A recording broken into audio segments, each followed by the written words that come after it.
What are the causes of shame? Are you wondering about what causes shame? There are a variety of potential causes of the different types of shame that we all experience. Some of that are transient and others that might have originated in our childhood.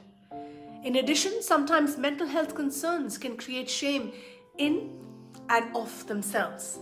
Let's take a look at some of the potential causes of shame because nobody really talks about it. Childhood trauma or neglect. Mental health disorders also involves self-criticism or judgment. Example, high social anxiety disorder. Not living up to overly high standards that you set for yourself. Feeling as though your flaws or inadequacies will be revealed to others. Being the victim of bullying. Expectations not being met or experiencing failure in life. Rejection from others or the weakening of a relationship. It's very important to note that infants experience shame naturally without ever learning this feeling. In this way, the shame response is normal and it's natural. However, I'm here to tell you, when it becomes extreme, it becomes a problem. The impact of shame. If you've experienced shame, you probably know that it can have a negative impact on our lives. I want to share with you some of the potential negative impacts that we might experience because of shame. It makes us feel like we are flawed or there is something inherently wrong with us. It can lead to social withdrawal, especially when it is a result of public stigma. It can also lead to addictions. It may cause you to become defensive and shame others in return as a way of self-protection. It may lead you to bully others if you have been bullied yourself. It may cause you to inflate your ego to hide the belief that you don't have value. It may also lead to physical health problems. It can be related to depression and sadness. May leave you feeling empty, lonely, or just worn out. May also lead to lowered self-esteem. May make it harder for you to trust other people. May make it harder for you to be in therapy or counseling or coaching or to stop feeling as though you are being judged. It may also lead to a lot of perfectionism or overachievement or toxic productivity to try and counteract your feelings of shame. It may cause you to engage even in people pleasing. It may cause you to avoid talking because you are afraid to say the wrong thing, so you tend to be quiet. It may cause compulsive or excessive behaviors like strict dieting, overworking, excessive cleaning, hoarding, or having too much high standards for yourself and others. As you can see, most of the impacts of shame leads to behaviors that create a vicious cycle. You feel shame, which causes you to engage in behaviors that can lead to more feelings of shame. These behaviors can also be detrimental in and of themselves, creating potential physical, emotional, mental health problems. Shame versus guilt.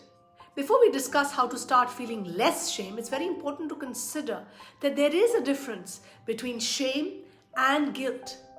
While shame is often confused with guilt, they are actually two different entities. And let's understand.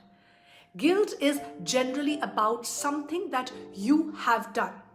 It refers to something you did wrong or a behavior that you feel bad about. Shame, on the other hand, refers to something about your character or who you truly are as a person that you believe is unacceptable. Shame is not about doing something wrong. It is about feeling that you have when you perceive that you are not good enough in some way. In academic psychology, shame is associated with avoiding failure and its consequences, while guilt is connected with forgiving and improving oneself along with making amends. Learning to separate guilt from shame is one of the first steps to feeling less shame in general. Coping with shame. Are you wondering how to feel less shame? There are 3 main steps that I have for you to healing your shame.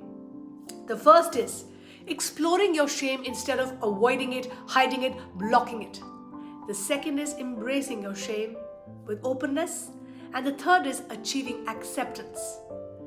I have for you some steps and let's explore those. Explore your shame first. The first step is moving on from your shame to understand what it is all about. This is a very, very crucial and important step because it will be impossible for you to heal from your shame if you haven't really identified it from what it is. One way to recognize your shame is to start paying attention to your own emotions in different situations. When are your feelings of shame showing up? When are they most triggered? And when you feel shame, how do you react or how do you respond or how do you feel differently?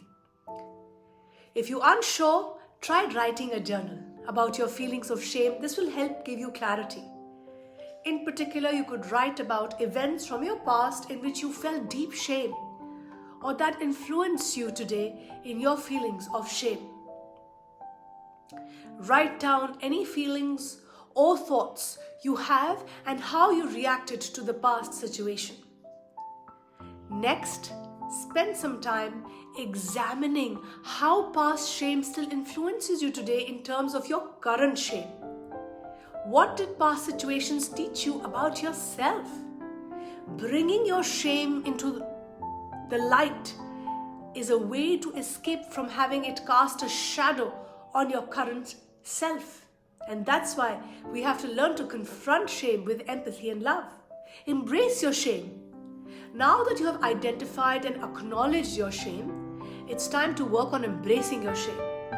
While this might seem or might feel very counterintuitive, in order to heal from our feelings of shame, it is necessary to bring those feelings out from your internal world into the light of the day. It's natural to want to put up defenses and barriers when doing this work. You're not alone. I feel you. I'm here for you. But this is the most rewarding work you'll do. It's important to show yourself love and acceptance and compassion and to surround yourself with people who show you the same.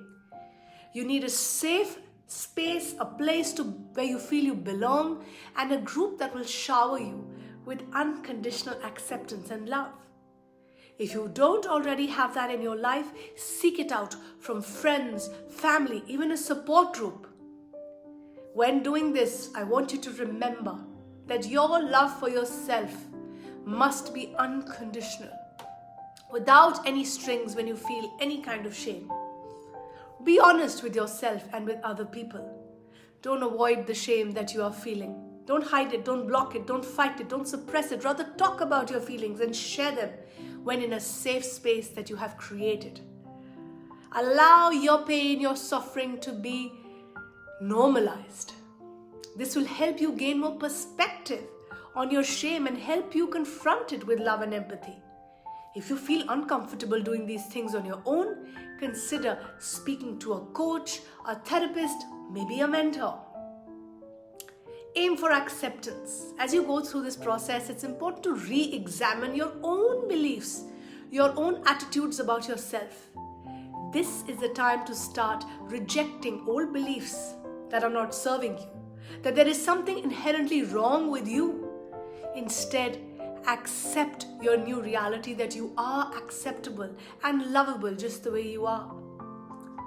You will also be accepting the fact that you may make mistakes, and that is okay. We are all human. It's okay to fall, it's okay to fail, it's okay to make mistakes. During this time, you may want to find a mentor or accountability partner who can help you set priorities and make important decisions. Although your own healing process is highly personal, individualistic, going on the journey with another person who understands could be highly beneficial. Out of all that I have shared with you, which parts resonate most with you? Please comment below. And if you are struggling You are not alone. I'm here to tell you that we are stronger together. When we share our shame, we learn, we grow, we heal, we build ourselves, we build each other, and we build a better future for our coming generations. This is our responsibility, because what happened to us in the past is not our responsibility. Healing is our prime responsibility. I'm here for you. We at Happiness is Love truly care, and we are here because we believe that we are a strong force. Together we are better. Together we are stronger. Stay tuned for more.